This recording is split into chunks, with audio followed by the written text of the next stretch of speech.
Sir, Balochistan ने पाकिस्तान को एक झटका देते हुए खुद को आजाद देश घोषित कर दिया है और साथ ही साथ सोशल मीडिया पर एक बयान भी शेयर किया गया है जिसमें रिपब्लिक ऑफ बलूचिस्तान के नाम से स्वतंत्र देश घोषित किए जाने का दावा किया है। सर, इसका पोस्टर मेरे हाथ में, मैं अपने दर्शकों को जरूर दिखाना चाहूंगी। साफ तौर पर उन्होंने ये पोस्टर जारी किया है जिसमें क्लियरली सर लिखा है the Republic of Balochistan. Poster की सर टाइटल है और इसमें फर्स्ट लाइन क्या लिखी है सर?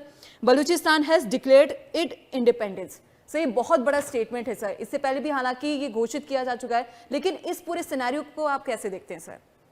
सबसे पहले तो दीपाली बहन और सारे बलूच भाइयों को बहुत बहुत शुभकामनाएं। भाई, आपका नया रिपब्लिक बना है, हम तो आपके साथ हैं। बहुत बहुत शुभकामनाएं हमारी तरफ से, भारतीयों की तरफ से, सनातनियों की तरफ से। और हम तो शुरू से कह रहे हैं, खासकर मैं तो बिल्कुल क्लियर बोलता हूं, मतलब बलूचिस्तान केवल पाकिस्तान के नक्शे पे है, अलग कंट्री है। बलोच भाई अलग, खुद मुख्तार है, अलग है, कोई पाकिस्तान से लेना देना नहीं। हम तो कह रहे थे मुल्ला मुनीर की औकात नहीं, वो कोयटा जाके दिखा दे। भाई, बीच पीछे जो बलोचों ने अटैक वटैक किए, पाकिस्तान की आर्मी की तो मैयतें बनी है बलोचिस्तान में।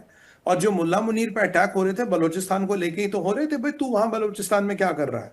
आप देखिए, जब ये बलोच भाइयों ने अपने आप को इंडिपेंडेंट घोषित कर दिया, जब मुल्ला मुनीर पर हर हजार तरह के आक्षेप लग रहे, जो मौलाना फजलुर रहमान और एलियास मौलाना डिजिल ने कहा, भैया तू अगर फौज का आदमी है तो या तो बलोचिस्तान केपीके में जाके काम कर, वरना ये वर्दी उतार के चुपचाप बैठ जा। तो जब ये चीजें हमें देखने को मिल रही है, पाकिस्तान की आर्मी फेल हो रही, बलोचों ने पूरा वर्चस्व जमा लिया।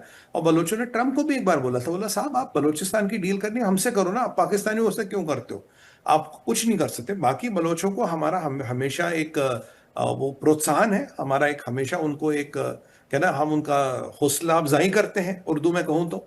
और दूसरी बात यह है, देखिए ये तब होता है जब पाकिस्तान ने क्या किया, पाकिस्तान ने यूनाइटेड नेशंस गए, यूनाइटेड नेशंस में उन्होंने जाके किया, जी ये जो बीएलए है ये बहुत बड़ा आतंकवादी संगठन है, आतंकवादी संस्थान है, इसको एक टेररिस्ट ऑर्गेनाइजेशन घोषित करो। और दीपाली जी, मजे की बात यह है, पाकिस्तान को अपने सिवा कोई एक सपोर्टर नहीं मिला, तुरंत वो कॉश हो गया।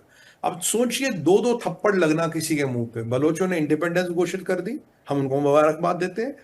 और यहाँ यूनाइटेड नेशंस में आप गए, जी बीएलए तो आतंकवादी संगठन है साहब, हमें तंग कर रखा, हमारी फौज के लोगों को मारता। आपको तुरंत वहीं 0 बटा सन्नाटा मिला, आपको तुरंत खारिज कर दिया गया। अगर आप इस प्रकरण को देखेंगे तो मुझे तो लगता है ये बहुत बड़ी जीत है। और मुल्ला मुनीर के लिए तो मुझे लगता है कि ये कहते हैं ना कि नेल इन द कॉफिन अंग्रेजी में, ये तो मैयत वाला, मैयत उठने जैसी बात है। और पाकिस्तान की सेना क्या कर रही है, पाकिस्तान का आईएसआई क्या कर रहा है, पाकिस्तान का शासन प्रशासन क्या कर रहा है? और बलोचिस्तान में जो भी मिनरल्स है, जो भी रिकोडेक वगैरह है, वो तो बलोच भाइयों का है। और बलोच भाइयों ने जितनी अपनी कुर्बानियां दी है, जितना उन्होंने खून बहाया है। देखिए, बलोचिस्तान के बारे में मैंने आपको बोला होगा, मैं फिर रिपीट करूंगा आज। भाइयों बहनों, बलोचिस्तान का सबसे बड़ा कब्रिस्तान, सबसे बड़ा कब्रिस्तान 5 साल में खड़ा हुआ है। 5 साल पहले वहां कुछ नहीं था। और उस कब्रिस्तान में जो बच्चे दफन हैं, उनकी एवरेज एज 24 साल है। और वहां लोग अब भी आते, एक बड़ा बुजुर्ग व्यक्ति तो रोज झाड़ू लगाता कब्र पे, एक ही बेटा था, उसको पाकिस्तान की फौज ने मार दिया। वो बेचारा अब भी रोज कब्र पे झाड़ू लगाने आता। काफी मेरे लोग हैं बलूचिस्तान से, बहुत फैन है मेरे, बलूचिस्तान में बड़ा सपोर्ट करते। बट मैं आपको बताऊं, ये हकीकत है। जी। बलूचिस्तान में शोषण है, बलूचिस्तान में उनका मतलब दोहन हो रहा है। और याद कीजिए, बलूचिस्तान के बड़े लीडर हमारे पास आए थे, चाचा नेहरू के पास आए थे, बोला सर हम तो भारत का पार्ट होना चाहते हैं, हमारे नेहरू जी ने मना कर दिया। जैसे यूएनएससी में हमें सीट मिली थी, नेहरू जी ने मना कर दिया। इसराइल का मोसिदयान आता, कहता इंदिरा जी कोयटा पे अटैक करते, ये न्यूक्लियर बम भी नहीं बना पाएंगे, हम इंदिरा जी ने मना कर दिया। अब ये क्यों मना कर दिया, ये कांग्रेस और पाकिस्तान का क्या डीएनए का मैच है, ये तो खैर कहना मुश्किल है। पर आज जो बात है बड़ी अच्छी बात है, मैं मानता हूं एक बहुत बड़ा नींव का पत्थर है। और जो यूएन में इनको मुंह की खानी पड़ी, जो इनका यूएन में अपमान हुआ, और ये दोनों चीजों के देखेंगे तो यानी कि दुनिया में कोई भी ये मानने को तैयार नहीं कि पाकिस्तान का कोई भी आधिपत्य या कोई भी हक या कोई भी इख्तियार, अगर उर्दू के वर्ड आज यूज करता हूं ताकि बलोच भाइयों को भी समझ आए, बलोचिस्तान पे नहीं है। कोई भी उनका इख्तियार बलोचिस्तान की सरजमीन पे नहीं है। और अगर ये सवे रहते नहीं निकलेंगे तो इनकी मैयतें उठ के निकलेंगे। तो भैया वक्त है, पैदल निकल लो 2 टांगों पे, वरना 4 टांगों पे तो निकल ही जाओगे। ये मैं पाकिस्तान की फौज को कह रहा हूं। बाय द वे, 1 कोर है टोटल बलूचिस्तान में, 1 कोर आपकी बलूचिस्तान में, इतना बड़ा बलूचिस्तान, वहां ईरान के साथ आपकी समस्या है। अगर कल को ईरान ने इतना 19-20 कर लिया, आप कोर को ईरान बॉर्डर पे मूव करोगे, बलोच तो आपको चबा जाएंगे। तो आपकी एक कोर कब तक बलूचिस्तान को बचाएगी, कहां तक बलूचिस्तान को बचाएगी, सवाल ये है।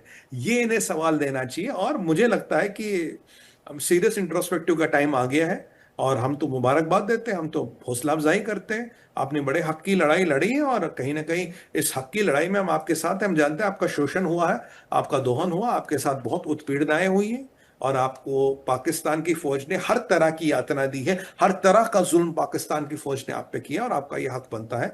अब देखिए ना, लास्ट टाइम बलोचिस्तान की महिलाएं आई इस्लामाबाद प्रोटेस्ट करने, आपको पता उनको क्या कहा गया? जी। उनको कहा गया यहां से निकलो, मेहरांग बलोच आई थी तब, नहीं तो तेरा यही बलात्कार करवाऊंगा। ये पाकिस्तान की आर्मी ने कहा। ये जो बलात्कारी आर्मी ना, जैसे बांग्लादेश में लाखों बलात्कार किए थे, वही बलात्कारी आर्मी ने, उन्होंने कहा था यही बलात्कार करेंगे तुम सबका, नहीं तो निकलो।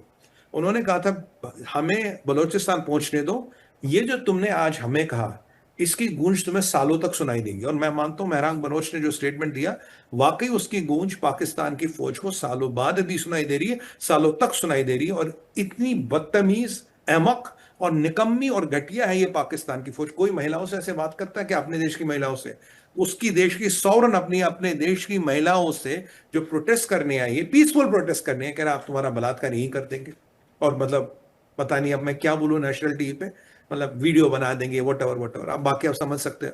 मतलब अश्लीलता की पराकाष्ठा, और ऐसे लोगों के साथ यही होना चाहिए।